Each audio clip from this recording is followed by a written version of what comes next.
Good afternoon. Today is Monday, the 28th of July, 2025, just after 1 o'clock. Welcome to UK Column News. I'm your host, Brian Gerrish, and I'm delighted to be joined today by Diane, Rasmussen, McAdie, and Ben Rubin, both of them on live links. So welcome to you both. Now, a lot of things happening in the country, a lot of people beginning to get stressed and anxious because they know something isn't right. And they should trust their instinct because something certainly isn't right. And one of the things that UK Column has been saying to our audience for some time now is if you can't understand the policies unfolding, try viewing them through the lens that we are being attacked by our own government. And certainly that theme very much applies to today's news and reports. Now, we're going to be having a look straight away at chaos unfolding in the country, and chaos basically promoted as part of culture. We're also going to be looking at the very hot topic of immigration. After our UK Column ad break, we're going to be getting on to positive things, but still serious. We're going to be having a look at former Tory MP Andrew Bridgen, who was speaking locally in Totnes. He had some incredible things to say. And we're going to end on the positive side of culture, because a lot of people saying it's getting really difficult to absorb the terrible things that are unfolding in the UK. But we make no apologies for reporting the difficult things, because if you want to deal with what's happening, you have to understand it. You cannot fight what you don't see and you can't understand. Ben, let's bring you in straight away. Just incredible report that you have here, and people really need to understand the significance of what took place in London. Indeed. I mean, London town, summer in the city, and things are heating up. They're getting pretty crazy. Brian just talked about the cultural attack that we're under. We talk a lot about politics and economics and culture, the three pillars of our society. And we talk a lot about the politicians, talk a lot about the business people, industry.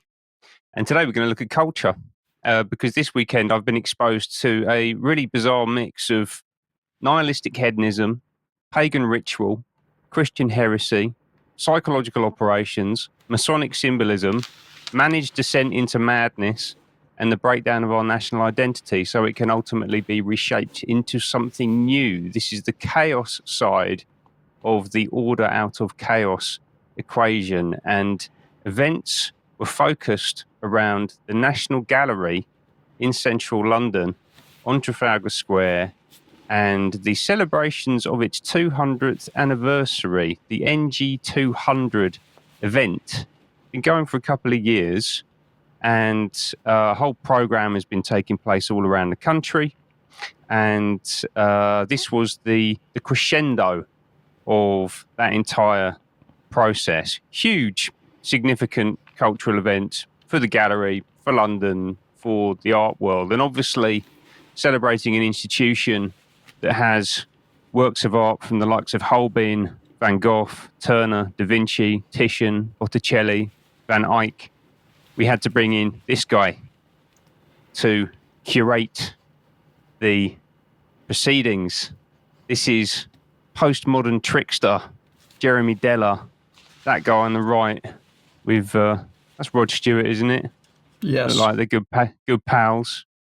And Deller is a bit of an enfant terrible in the modern art world.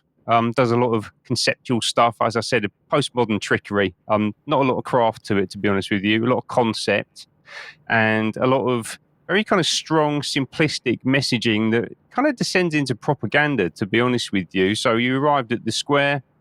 This was happening on Saturday afternoon. Well, started at 11 a.m. through to 5. Big public event, free to attend. All about freedom to party. We want to dance, it says on the right-hand side there. You can't quite read it, but it does say a future without fear, which is a message that I very much resonate with, actually. You know, strong, simple, but I think deceptively upbeat. Also, you'll notice that all of this is delivered in this kind of traditional style. So you have these banners that are inspired by the traditional Union banners. So you'd see like the TUC marching with these, for example, and you can look back through, the 1800s and the 1900s, and you can see examples of these being produced and taken on marches. So there's very much a socialist, left-wing political dynamic to this as well. And this essentially is the art world trying to own that space. That's what they're doing here. And I'll come back to that in a moment. It's very important, actually, because it links into Fabianism and all these kind of political movements that begin to overlap very closely with the cultural world. Let's have a look at, I guess, some art. You can call this art. And interestingly, it originates in Plymouth. So this is Beryl, the inflatable woman who was carried across Plymouth Hoe by a bunch of people from a local weightlifting gym. And that was last year, I think it was. And then she ended up tethered down in one of the fountains on Trafalgar Square on the weekend. And then she went on to become part of the parade, leading out the Triumph of Art, which, if I haven't already said, that was the name of the exhibition. Yeah?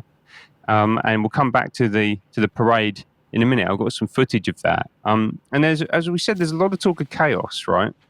It's a very chaotic event in a number of ways. Not in terms of how it was run. Yeah, it was being run very, very, very tightly, well managed, but it was deliberately chaotic.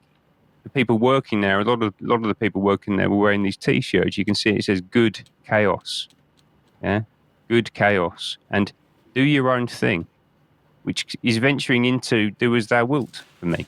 That's what this reads like. This was coming from a charity, actually, so there's a big overlap here with the charitable sector. This organisation called Good Vibes Only. Bad vibes? No thanks. It's all about good vibes. It's all about good chaos. But what does good mean? And what's chaos mean? And where's this all heading to? I'm not sure.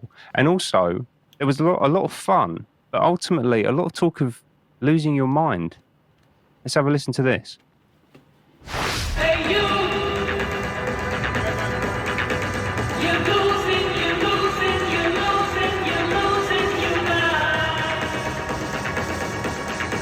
Hey, you! You're losing your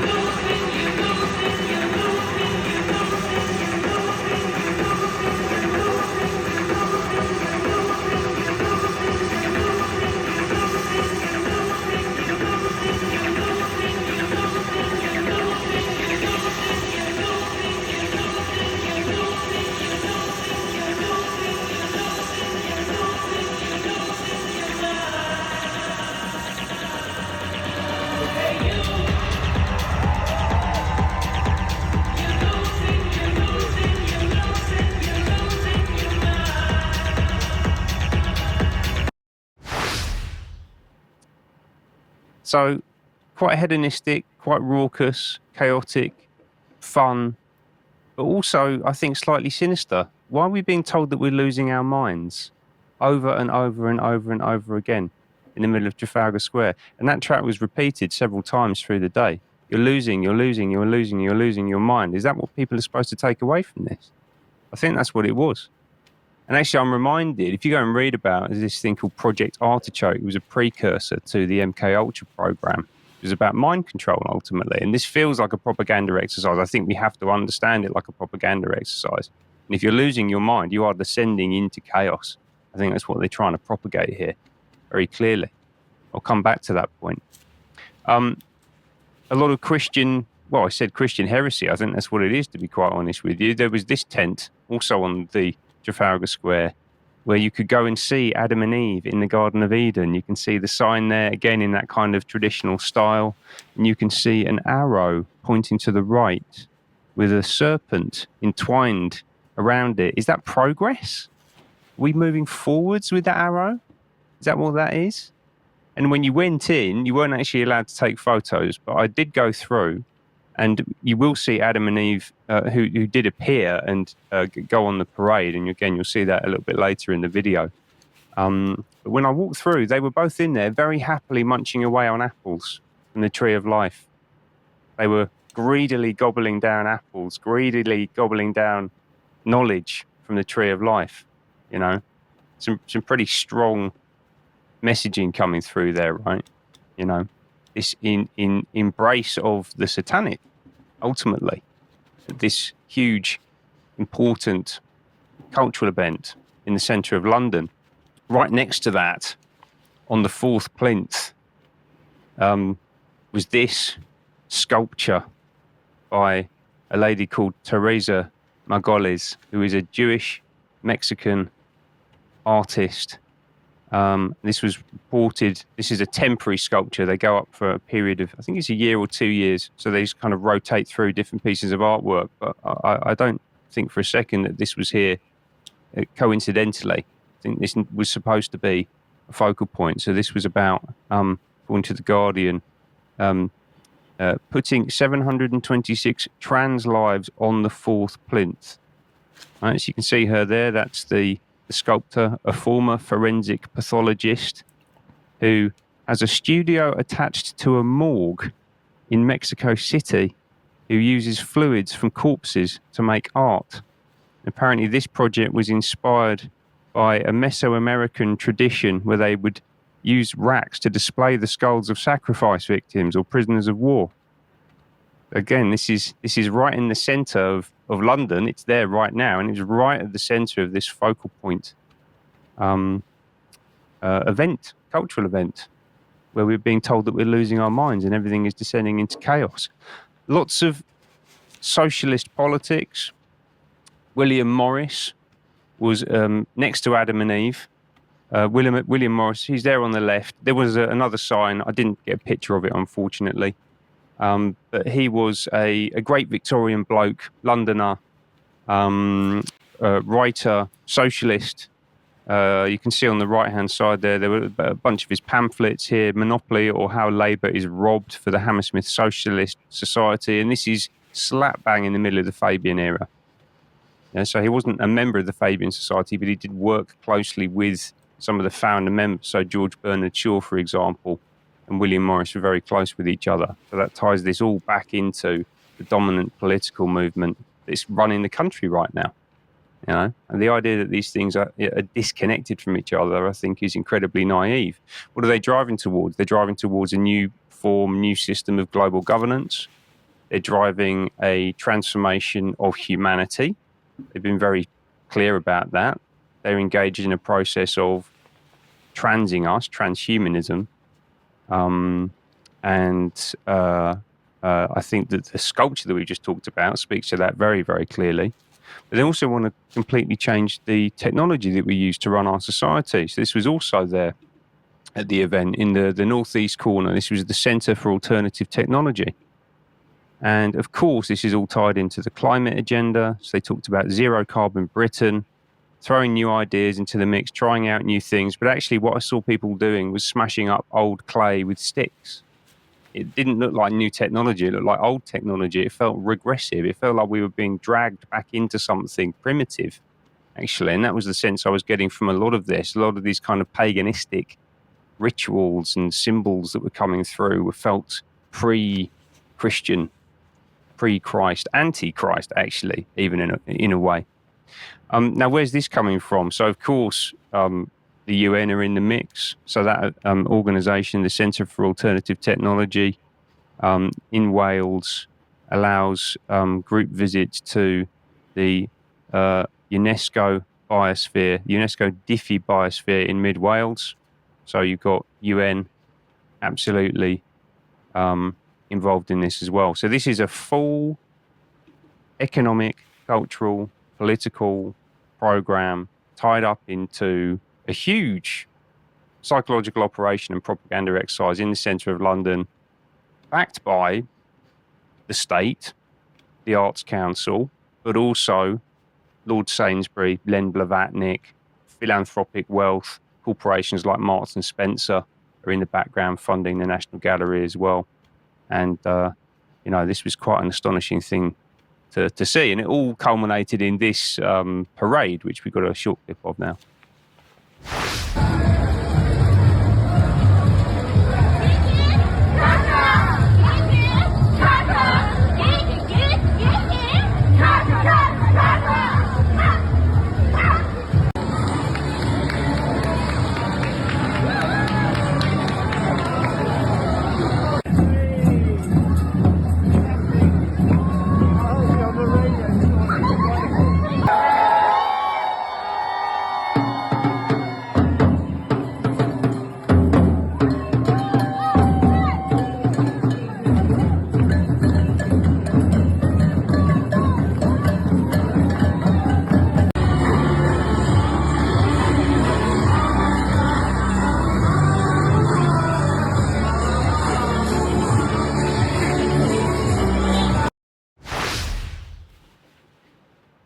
spend all day analysing that. I mean, it didn't feel like a country that I recognised.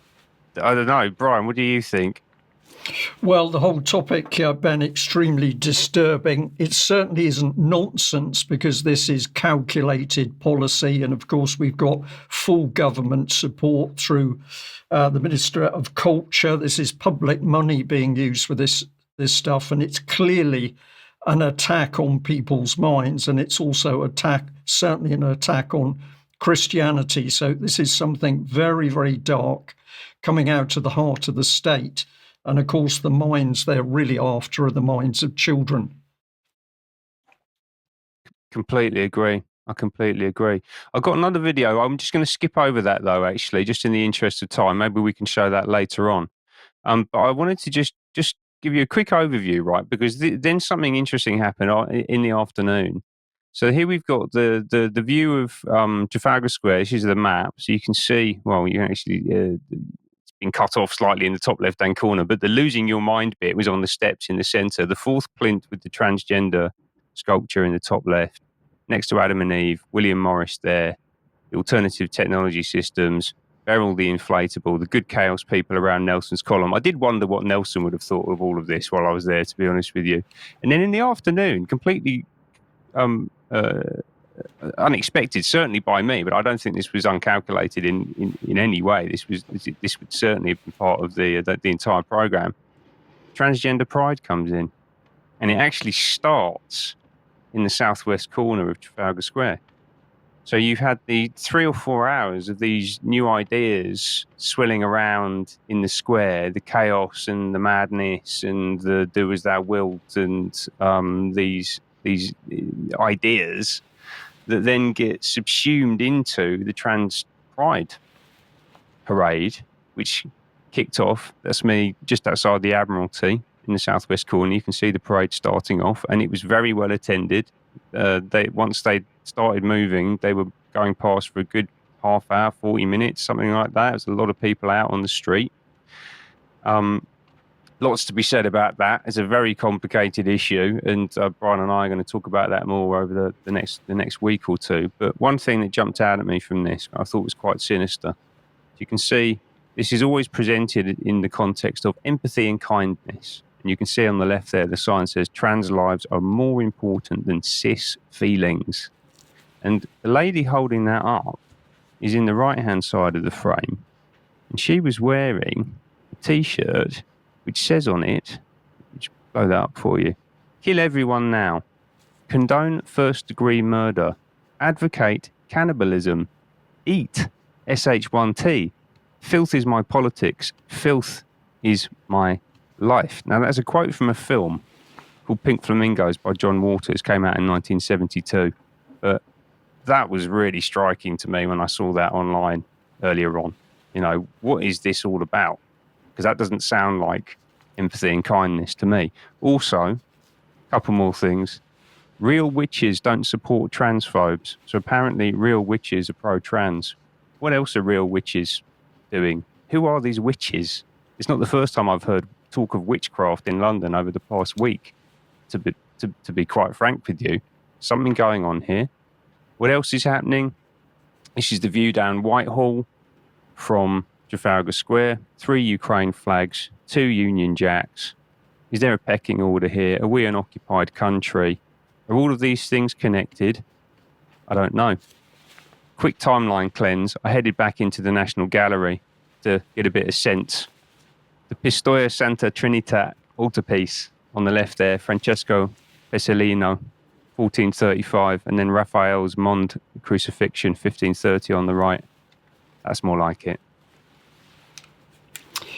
Ben, thank you very much. Well, our audience clearly picking up how serious this is. And of course, this culture has not come out of nowhere. It hasn't just sort of manifested. This is created with the backing of enormous amounts of public money through the government itself. And many people saying, I just can't believe what the UK column is reporting today because this is Satanism. Well, many people might agree with you, but one thing we can be sure of, this culture is being implanted on the population of UK, whether we want it or not at the moment, until people stand up to be counted. And of course, this is immensely dangerous, an immensely dangerous attack on the minds of our children. So what else is going on? Well, I'll just hold up the Sunday Telegraph here, which I purchased yesterday. And what caught my eye was this headline: Police Unit to Monitor Anger Over Migrants. And this is the National Internet Intelligence Investigation Team. This is a bit like 77 Brigade, but it's the police, and they are going to go flat out to pick up anybody who dares criticise the mass migration policy. Well, we are going to do exactly that by pointing out to people that the plan is to exile the UK population in its own land, in their own land, in our own land. And who am I talking about? Well, I'm not talking about white people. I am talking about anybody who's established in this country and who has been enjoying the established cultural identity of this country, because the agenda of the government is to destroy our cultural identity. And I remember many years ago, the chairman of Birmingham Central Mosque came and gave a talk in Plymouth where he talked about why he left a very dangerous Pakistan to come to UK. And of course, he came to UK because of the cultural environment in this country. He didn't come to UK to live in the same cultural environment as Pakistan, which was very, very dangerous to his family. So the learning process here is everybody who is living in this country is to be attacked under this policy. And the attack is also designed to destroy the lives of the migrants themselves. Now, I'm just going to very, very quickly flick through the headlines or the major articles in this Telegraph edition, because clearly the Telegraph was up to no good. Here is a very emotive picture about people daring to protest about what's happening with these massive migration and immigration figures. We've got lots of fear. If I bring you on to this one, we've got grooming gangs juxtaposed with Nigerian immigrant poets and migrant murder. So this is all absolutely designed to ramp up the fear in people's minds and to lead people to believe that they cannot do anything to stop this madness which the government has implemented. Now, if we look at the mighty Telegraph itself, they can't even manage to produce a proper analytical article about what is going on. The headline here is "Ending Secrecy on Migrant Crime Statistics Will Help Stop the Boats." Well, of course, the boats are a minor part of the migration and the immigration, and the idea is to get the public focused on rubber boats and not onto the politics that are coming through the government on immigration.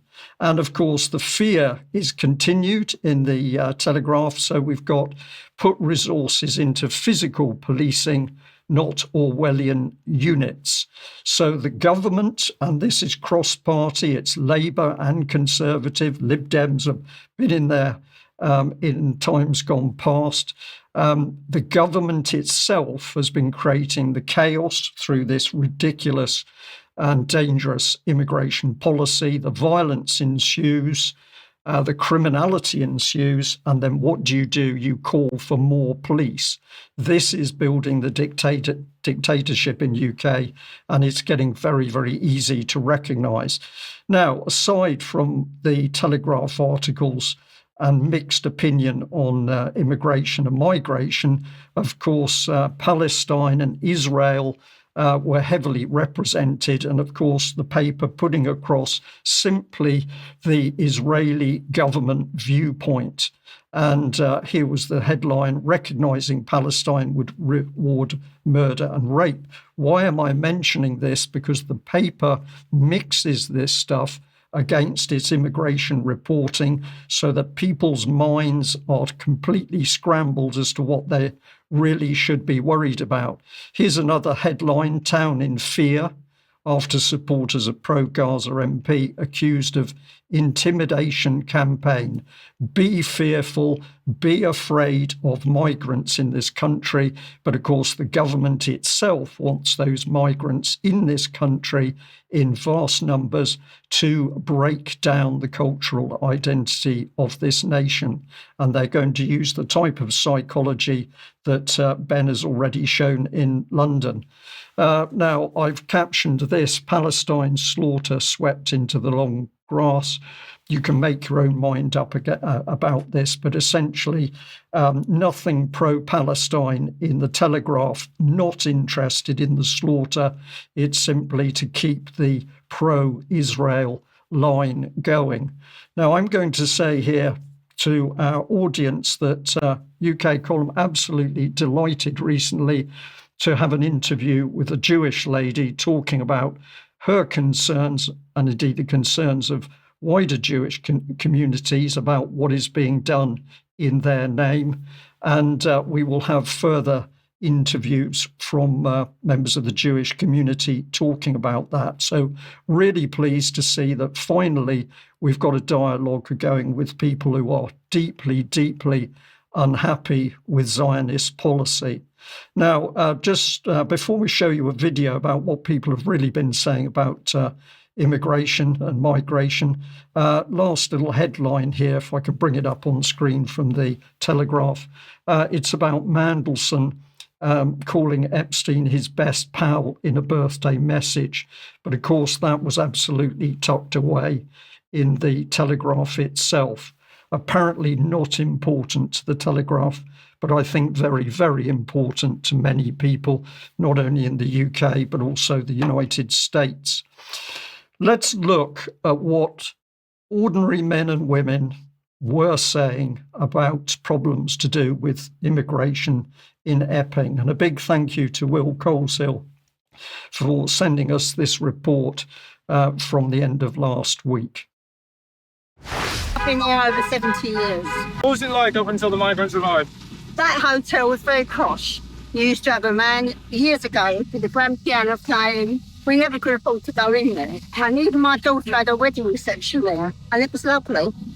And then all this lot all come in, and they just ruined it all. Everything's ruined now. And it's such a shame. It's never like it was. Just support the local people. I live about 5 miles away. Come down here to show my support. I've been down here every time. I'm here peacefully, I like to know, unlike some the other day. But it's got to stop. It's ridiculous.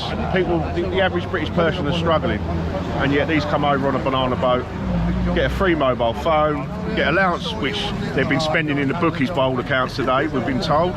It's just enough is enough. Just everybody's had enough of it. It just seems like the government just don't give two shits about the British people. And it's just, like I just keep saying, enough is enough. It's just a point of principle that I just think that these people come over and no one's stopping to ask questions or, if you're coming over, can you prove you can support yourself? I know Britain's always opened its arms, and in principle I'm for that. But it's just getting ridiculous. Our own people. A friend of mine who's disabled has been kicked out on the street, British born and bred, and can't get to house of flat, love nor money, and is going to have to live on the street. How right is that when other people come over and just seem to get whatever they want? So it's a point of principle rather than specifically what happened here. It's just generally. I just don't think British people are supported. I don't care what colour you are, what nationality you are, but essentially you're British. You are not supported. So all this lot coming in, walking about. I'm frightened to take my dog out. She's only a little dog, and I'm frightened to go out with her. And it's just awful out there. It's just been out, the whole country's out of control. And Starmer just flies around on the planes going everywhere, not doing a thing. Just other countries, that's all he thinks about. Residents again gathered in the Essex town of Epping on Thursday in protest against the Bale Migrant Hotel, expressing concerns for local safety. A large police presence was in place with police from around 7 different forces, including Met Police, TSG and dogs. Protesters peacefully worked with the police to congregate in designated penned areas despite fears this may spark a flashpoint. Protesters sought to bring on board the local council in opposition to the hotel. We believe that the council isn't showing any solidarity. For too long, they've put out lip service about how they want the hotel shut down. They want it closed, but the reality is they're not. If they wanted the hotel shut down, they wanted to keep our community safe, they'd be standing here today and they'd be marching alongside us. So do you think you're going to be able to draw councillors over to your side and put pressure? I believe, correct me if I'm wrong, or I don't know, but I believe there was 2 district councillors at our last protest on Sunday. I'd like to see plenty more. And does the council actually have power to stop this sort of thing happening in their area? The sad reality is that they don't. However, local protests work when elected representatives get on board and side with the local people. Protest works when they have solidarity from the voices that have been elected. The fact that the council hasn't come and stood with us today, it kind of delegitimises our peaceful protest. We would like the council here alongside us, and it kind of gives us a firmer voice. Epping says no. And when's the next council elections, and will you be standing if they don't listen? I don't know if I'll be standing. Probably not, to be honest. It depends on my personal situation. But I believe, correct me if I'm wrong, we had our elections cancelled, and I believe the next ones are in 2026. So keep an eye out. Okay, everyone, we'll be leaving now. We'll be leaving towards the council. The liaison officer's going to stop the traffic so it's safe to cross, and we'll make our way down the high road. In defiance of the weather, protesters then marched towards the council building, drawing on significant support from the locals of the town.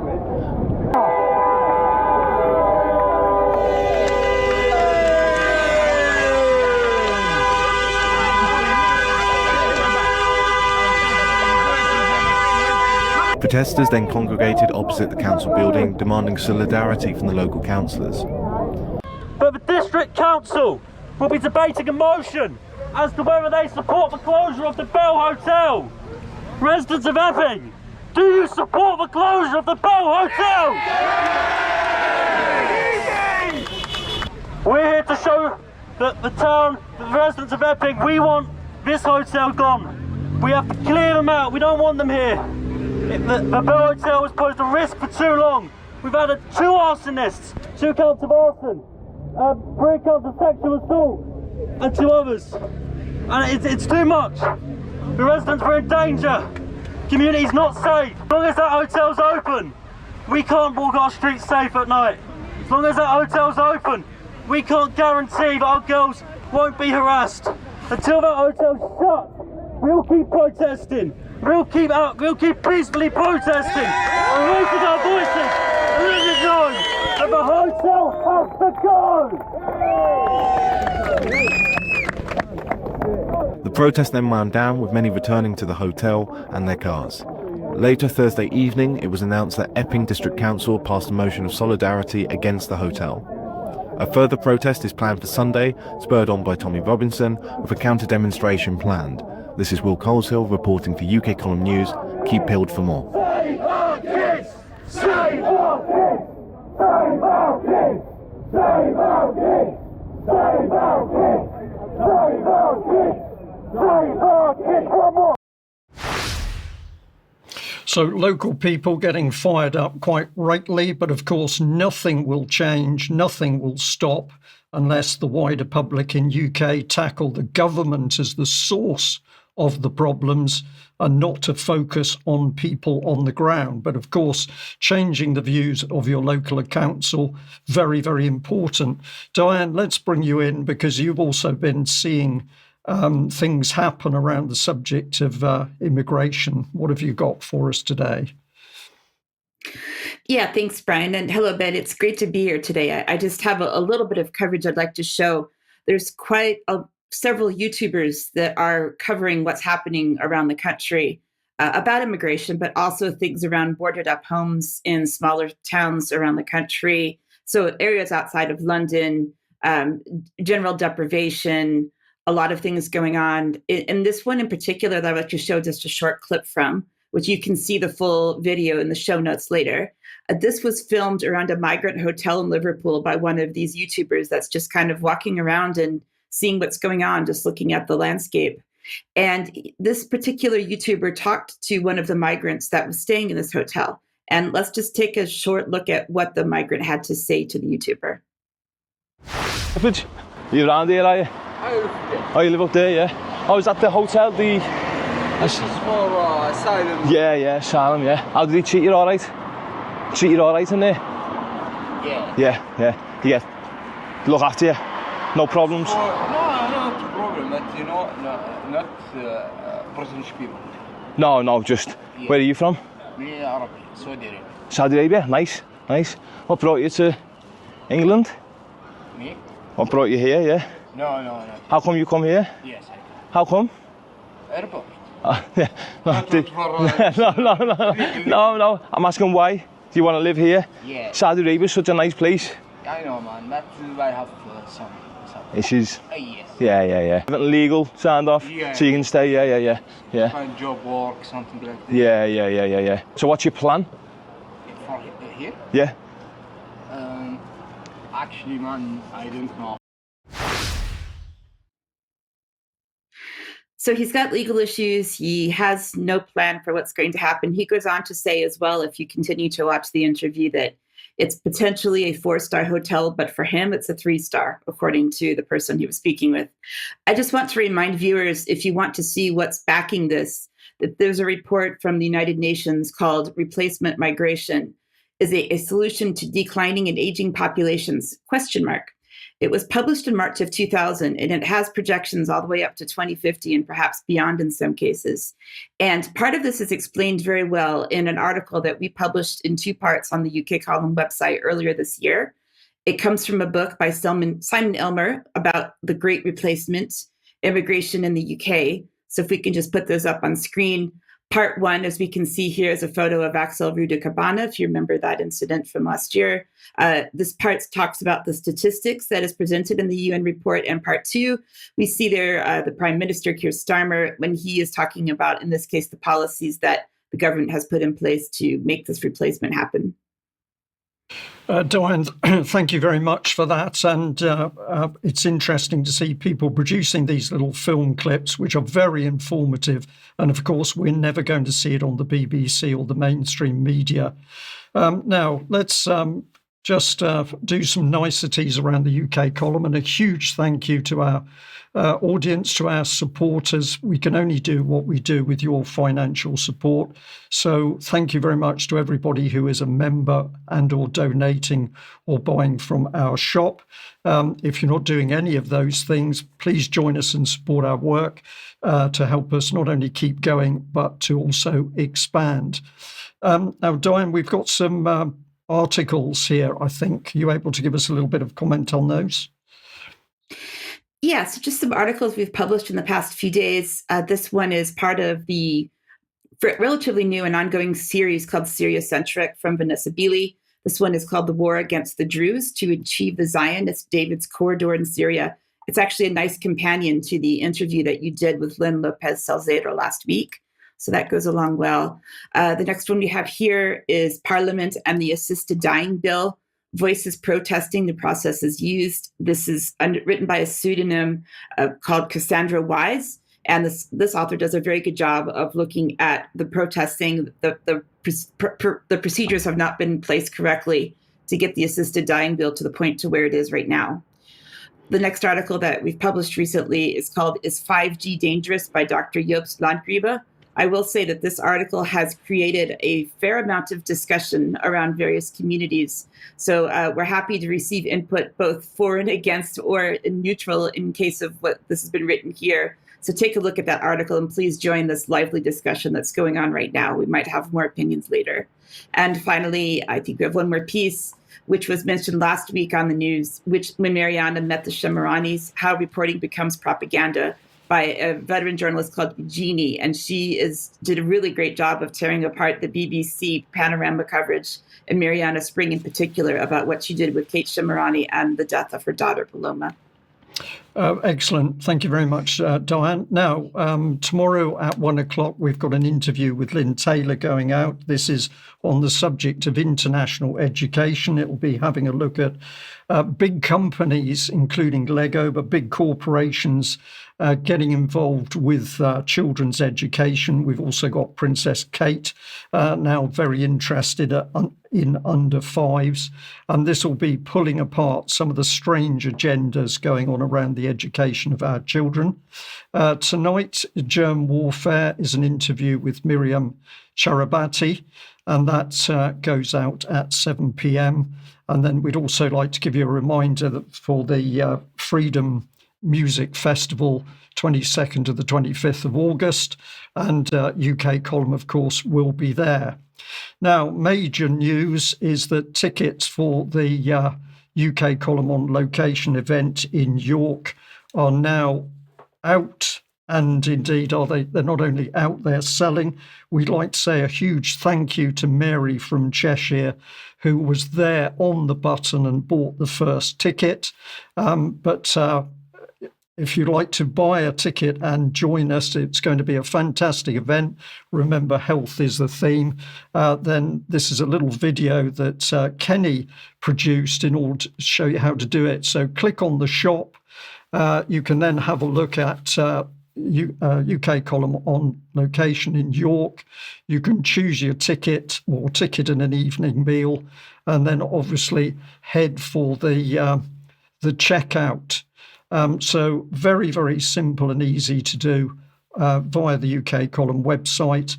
Tickets are already selling quite quickly. So I'm going to say to you, we're obviously going to continue to say to people, if you want to come and have the excitement of being there in person, you need to get into the website and get yourself tickets as soon as possible. That event on the 18th of October, of course, will be a stepping stone for the UK Column doing what you've all asked us for, which is a weekend event next year in order to celebrate 20 years of the UK Column. So this is a team effort. We've only been able to do this with the support of our wonderful viewers and supporters. Now, many people are saying to the UK Column, we can see all the terrible things. We need some good news. And in the second half of today's UK Column news, we're going to have a look at people who are fighting back. And I'm going to concentrate in this next segment on former Tory MP Andrew Bridgen, who Friday night, just gone, gave a talk about his experiences as an MP in Totnes. My goodness, it was incredible. And of course, none of his information appeared in the Sunday Telegraph or the BBC. And if we have a listen to some of these clips, you will understand why. But I am going to say this is such important material.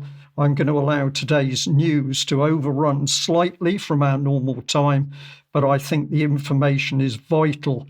We're going to be looking at Andrew Bridgen talking about really what is really going on in politics in UK.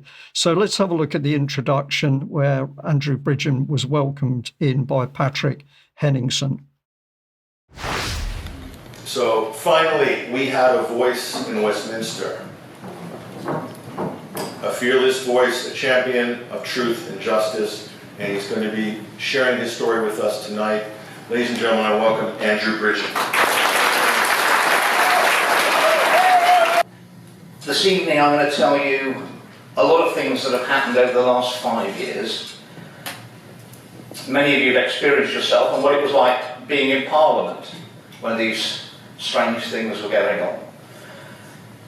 And the proudest moment I ever had in my life was standing up in the House of Commons and speaking the unpalatable truth. In a chamber which is supposed to be the mother of all parliaments, where your elected representatives are supposed to speak without fear or favour. Ladies and gentlemen, I can assure you that in the House of Commons there is a lot of fear and there is a lot of favour. I want to give you a little bit of my background. It's fair to say I didn't get into politics the normal way, and when I think the moment came to stand up and warn the people about what was going on, there were no takers. So this is the first very important point by Andrew Bridgen, that when he realised things were wrong, he went for support amongst his colleagues. There was no support, as we will hear later. When he went to the mainstream press, there was no support, there was no reporting. But also, of course, many people don't want to hear what's happening because they're frightened of the information. But if we're going to fight what's happening, we have to stand up and be counted. And every adult, man or woman in this country needs to know what's really happening. Now, let's listen to Andrew Bridgen talking about David Cameron and Boris Johnson and how they think is really the subject. This is what I came to Colville in 2005 with Michael Howard on the campaign trail. He says, "What a SH1T hole." Wow. I said, "Well, that's on my postal address." I said, I'm not some parachuted in candidate. This is where I was brought up. I said, "And we will win." I said, "We just had the biggest swing in the country in the local elections, and we've destroyed the Labour Party. The councillor base has gone, and we will win. And I don't need the party's money, I've got my own money." And quite honestly, David, I said, if you feel like that about North West Leicestershire, best you never come here again. And to be honest, I mean, David Cameron can be a man of his word. Because he never came to North West Leicestershire ever again. And we didn't miss it. Boris Johnson never wanted us to leave the European Union. The establishment didn't want us to leave the European Union, which is why, despite voting to leave, we've only ever had the worst parts of Brexit. Yeah. It's all been scuppered by the establishment, punish us for having the temerity to vote against their wishes. They hate democracy, and I made a prediction at the time that it'll be a very long time before they ever allow the British people to have another referendum after you blooded the establishment's nose. Well, that was pretty direct, and of course it gave us a glimpse into the deep mind of David Cameron, utter arrogance, those horrible little poor people up north. And with regard to Brexit, it was a big game. And of course, UK Column always labelled it Brexit without the exit. Now, Andrew Bridgen went on to talk about what he discovered around COVID. Let's have a listen. At an R rate of 3, that meant for every person who caught it, they gave it to 3 others. What we knew from South Africa was that the Omicron variant was a lot milder, less lethal, but it was very contagious, had an R rate of 12. So it's 4 times more easily transmitted. And we know that whatever lockdown measures were taken, they didn't stop the spread of whatever it was. So what lockdown measures could possibly stop something with an R rate of 3 but was less than half as lethal? And why would you want to try? So in December 21, I was pretty shocked when the first week in December I got an invite to go to a party at number 10. We were going to hear more about these parties. And I already got wind in Parliament that they were going to try and lock us down December to Christmas 21 again. So I wrote back to Boris Johnson and said, thanks for the invite, but I've got wind that you're going to try and restrict the freedoms of my constituents this Christmas in a few weeks' time. I'm going to vote against it, I'll speak against it, I think it's wrong. And because of that, it's completely inappropriate, even though it's within the rules at the moment. If you go and have a lovely party at number 10 and some drinks, I think it's inappropriate if in a couple of weeks' time you're going to take the freedoms of my people away again. So I'm not coming. And the week after, I got another invite to another party the week after. And by this time it was out that they were looking to take away your freedoms again. And I said, well, you're now saying you're going to do this. And I wrote to you last week, so I'm definitely not coming. I'm happy to have a business meeting with the Prime Minister if we wanted to discuss policy, but I'm not coming to a Christmas party when you're going to take away the public's freedom. And then the week after that, the third week in December, Partygate broke, didn't it? So then you realise why they'd invited all the MPs to number 10, so they wanted everybody's hands in the blood. Yeah. We'd all been to parties. Yeah, I haven't.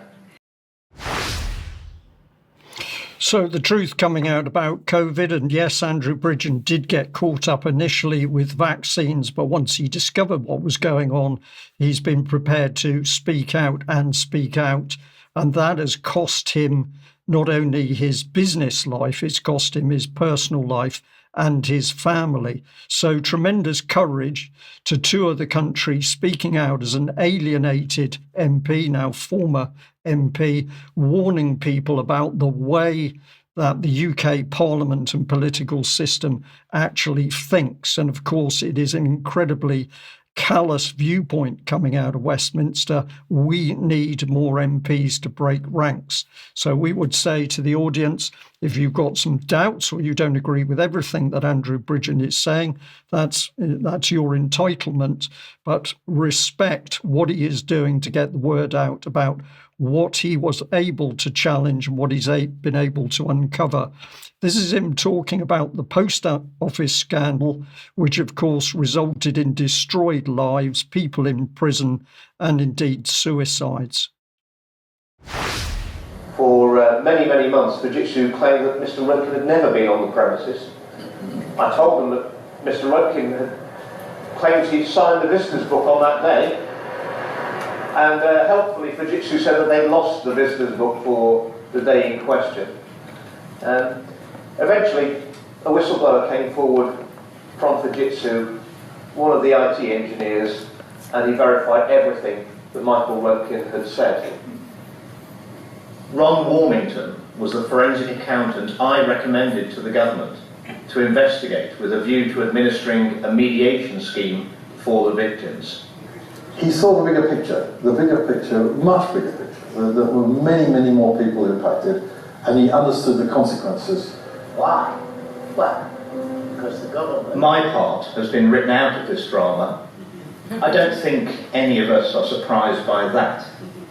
But what ITV have also written out is its own refusal to tell this story when the broadcaster was first told about it by me in 2014. Its chief executive at the time was Adam Crozier, who at the height of the scandal was in charge of Royal Mail, of which the Post Office was then part. ITV doesn't mention its old boss in the drama series either. I went to the BBC, to ITV, to Sky, to Channel 4 News. I went to the Times, I went to the Telegraph, I went to the Daily Mail. I didn't actually get an article in the Sunday Express. Caroline Wheeler was the political editor of the Sunday Express at the time, and we did a small article about it, which is all we could get in, about this huge miscarriage of justice. Caroline subsequently moved to the Times, the Sunday Times, and I was expecting, we were all optimistic that now she was at a broadsheet newspaper, the newspaper of record, that we'd be able to expose this great injustice. But the fact is that Caroline Wheeler went to the Sunday Times, her ability to get that story out disappeared with her move. Well, he says a lot to there, but in the final clip, we really understand how Parliament works. When a system that wants to shut him up resorts not only to pressure, but to outright bribery. Let's have a listen.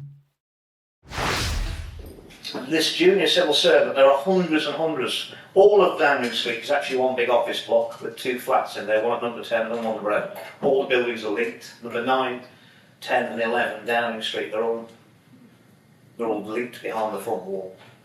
And there are hundreds of civil servants working there and advisors. And one of them wrote an email to his line manager during the lockdowns And he said, don't you think we ought to enforce masking and social distancing in the building because we've inflicted it on the public? And the email came back from his manager, nah, because we've checked out with the scientists and none of it works. But since there are cameras always outside the front door, when you go home or go out, you make sure you put your mask on and social distance for the cameras. It was a complete con, and I was pretty angry about that. I'd seen the impact it had had on my constituents, economically, mentally, physically, and I wasn't happy about that. So I wrote, the first week in January 22, I wrote a full page in the Telegraph saying, thanks Boris, but goodbye, time to go. And that is when they came to me to number 10 and asked, and I'd already spoken in the debate in December and voted against the NHS mandates, the masking, the social distancing, any restrictions of freedoms. And they came to me in the January 22, and it was unreal. They came to me and said, what do you want, Andrew? I said, well, what do you mean, what do I want? They said, well, you tell us what you want to shut up and we'll just get it for you. I said, well, what, anything? They said, well, pretty much. Just tell us what you want, we'll get it for you, and then you shut up. Oh. I said, is that the game we're playing, really? He said, that's the game we're playing now. I said, in that case, if that's the game we're playing, and I can have anything I want, I think I better have the Prime Minister's resignation letter, haven't I? And unfortunately, they told me that was the one thing I couldn't have. So I said, well, I don't want any, if that's the game we're playing, I don't want anything else, do I? And it was pretty much war after that. And they inflicted some very severe financial harm on me through the corruption of the judiciary, repeatedly. And all those millions I'd owed, they were separated from my businesses. I had £2 million in my private pension fund before I became ever elected in 2010. No access to any of that money, not to this day. Well, that says it all, not only a corrupt Westminster, but corruption amongst the judiciary. And of course, many people who go through the family courts are only too aware of that as their children are stolen behind closed doors.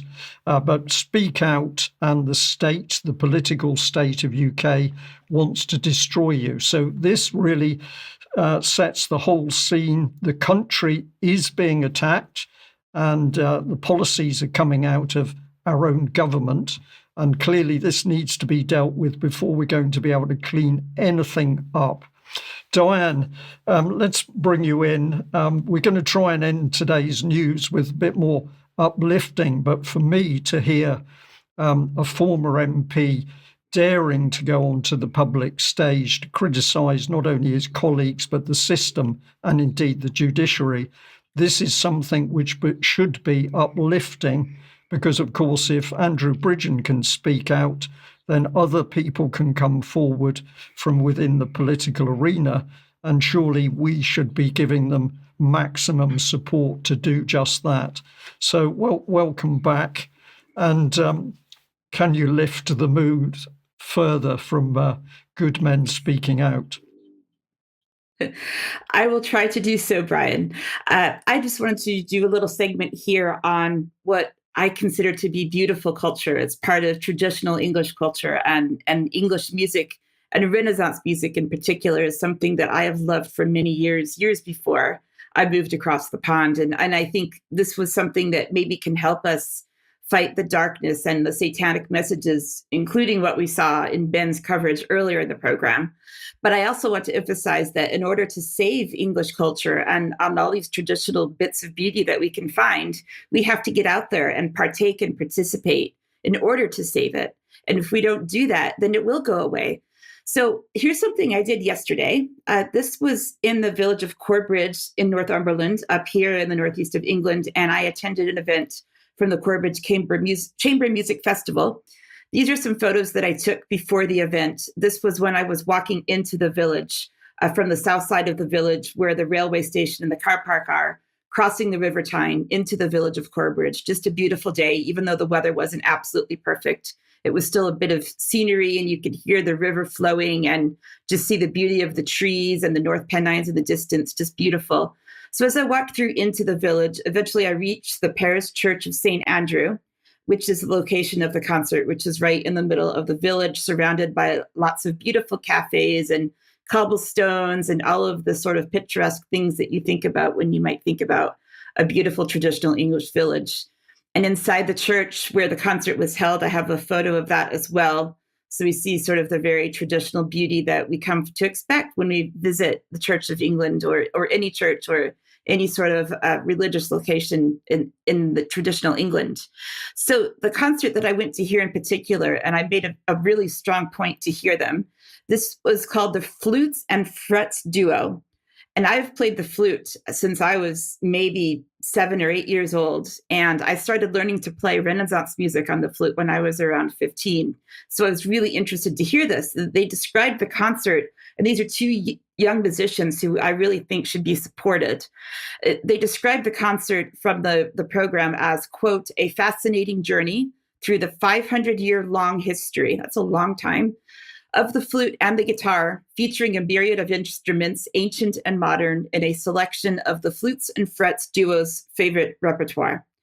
So one of the things that they opened with, the first piece included part of a song from 1597 called Now, Oh Now, I Needs Must Part.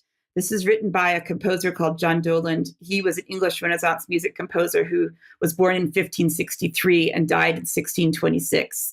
So I'm going to explore a little bit more about this in extra for our members, but I just want to read a few lines as a sort of a palate cleanser from some things that we heard and saw earlier in the news. So this is the first verse from the song.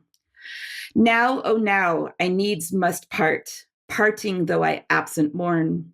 Absence can no joy impart. Joy once fled cannot return. Where I live, I needs must love. Live lives not when hope is gone. Now at last despair doth prove. Love divided, loveth none. So that's just the first verse of that beautiful song. And this weekend, Brian, I'm going to be attending the opening weekend of the Edinburgh Festival. I'm expecting it's going to be a mix of old and new culture, so I will try to choose appropriately, and I will see what I can report from the festival on next Monday's news. Yeah, what wonderful, Diane. And of course, a major point for you here is that if people want to keep their culture, they have to support it. And when these little events happen, often they get missed because they're not advertised properly in the mainstream media. But if you can seek them out and give people support, then that is doing something which is rejuvenating for yourself, but it's also helping keep the cultural base of this country going. What a difference between sorry, Dan, what a difference between what was taking place in that church and what we saw on the streets of London in Ben's report. Absolutely. And what you invited me to add is that there will be a link in the show notes to support these two young artists from the Flutes and Frets Duo. They have recorded their first CD back late last year, and they are asking for donations with this small record company that wants to make their CD available. So if there's any way that you could potentially think about donating to these two wonderful young people, I would highly encourage you to do so. Okay, now you've got a couple of videos to end, which is back on the theme of local people doing local things through local councillors absolutely can make a difference. Yes, so I just wanted to go back to some of the coverage that I included in last week's news here in Durham County, where the Durham County Council voted out the sort of the climate emergency response plan. Overwhelmingly, I should note that there are 68 Reform UK out of 94 councillors here in the county Durham Council. And so this was really quite phenomenal. But I wanted to highlight a little bit more of the work that some of the councillors that I interviewed, and these again are UK column exclusives. So the first one I want to go back to is Councillor Ian Catchpole. I actually saw Councillor Catchpole yesterday at my local Stand in the Park group, who decided to make an appearance. And he talked to several of us who were there, and Ian and I had a really good conversation about some of the things that he is currently reading and learning and what he is trying to engage with to help him understand what exactly is going on in this country and in the world, and ultimately what we can do about it. So here's a short clip that was another part of the interview that I recorded from him last week, where he was talking about a sensible approach to looking at renewable energy sources that will truly be beneficial to the planet. Me, like a lot, it just sounds expensive, because if you look at the plan for change, it's millions of pounds, right? Well, offshore wind's 4 times more expensive than onshore. Right. Yeah. So it's very expensive. That's what I'm saying. Yeah. But it's also, we've already got existing wind farms. We've got Dogger Bank existing. Right. What we don't do, is we don't site battery storage close to the shore where the power comes in, store it. Wind energy is intermittent. Right. Right. So that's intermittent. Solar power is very peaky. Especially in this country. So both of those technologies, they require an element of storage before they go to the national grid. Yeah. Yeah, that's what people don't understand. They just think, we'll do loads of solar, we'll do loads of wind. That doesn't work that way. You need to sort the energy out before it goes into the national grid. Okay? Yeah. But, that makes sense. Okay. Thank you. Thank you. Yeah. So there's quite a bit to take in there, and a lot more that I think I need to learn to understand all of what he explained. But again, going on to another example from the interviews I did there last week at the council meeting, this is Councillor Darren Grimes. He is the deputy leader of Forum UK in County Durham. And this was at the end of when we discussed the scrapping of the net zero climate emergency policy. Here's what he had to say about the work that I've been doing around the library books and education. And that actually, third, that I want to work with you as well, and this is an exclusive, on countering the indoctrination of our children. Yes, yes, yes. And I wanted to say, after that discussion we had a few days ago, I've started to look into it. I haven't had time to do as much as I want, but I have found already examples of things that are shelved in the children's section. One in particular is about 2 dads that gave birth, and it's to teach it's for ages 3 and up, saying this dad gave birth to this child. So, not only are we not content with the fact that we have a large amount of children reporting nightmares that the world is about to end in a ball of flames or they're going to all drown to death, but we're also telling them that actually biological reality doesn't exist. Right. And we're in the land of fairies and pixies, saying that 2 men can carry a child. It's absurd. So I don't have any truck with any of that. I like facts, and I think that's what we made clear today. Absolutely. I thought you did a great job with that. And I think as well, knowing about the indoctrination, is that when they mentioned, children are worried about the climate, it's because they're being taught that in schools. Yeah. And not given any other options. Which proves that your work is so important and actually crucial to tooling people like myself with the weapons that we need to make the case against this kind of push to actually politicize our kids. Right, and that's exactly what's happening. So thank you again for that work, and we will continue to work on that issue. We will indeed. Thank you so much. Thank you for your time, and thank you again for your work today. So that is some ongoing work, and I just want to finally report, just to end this, that recently in the United States, this was an email received that I got a few days ago through an advocacy group affiliated with the American Library Association, which is completely captured and in favor of putting this kind of content in front of children that Councillor Grimes and I are working together to fight. They have reported in a very negative way, but it's actually very good news, that there have been 596 books pulled from the shelves in the Defense Department of United States schools that serve the military children as part of the approach to removing this kind of information from government materials. Now, there are 596 books. We can't talk about all of them, but there will be a link to the full list, which has recently just been revealed online. An example of one book was called If You're a Drag Queen and You Know It. The author is Lil Mess Hot Mess. Let it show by winking, shaking your bum, laughing real big, twirling around, and more. A perfect companion to the hips on the Drag Queen Go Swish, Swish, Swish. This was written by a board member of the Drag Queen Story Hour, and that summary comes from a bookshop in Manchester called Queer Lit, which is a bookshop and pride store. So if you're in Manchester, you might want to go see what's happening down there. Diane, thank you very much. And you've got one final image. Brace yourselves, public. One final image to finish on today. This may or may not need a trigger warning, depending on what you think of our Prime Minister. So we don't want to hear about the ID to cross the border, as we've been covering in today's news. But now that the online safety bill is in place, we do need ID to use the internet. So make sure you have your ID in the right place and throw it out if you're planning to come in, Brian. Brilliant. Well, Ben and Diane, thank you very much for joining me in today's UK Column News. Huge thank you to the audience wherever you are in the world.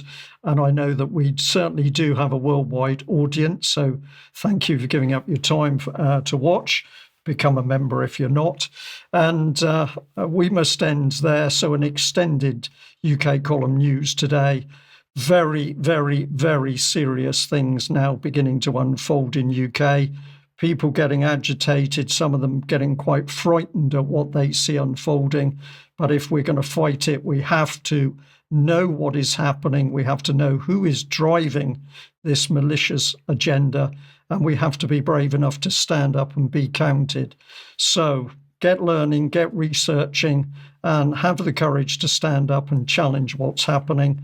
And if you can't understand what's happening, then start by thinking that you're being attacked by your own government. We'll end there. Thank you. Bye-bye.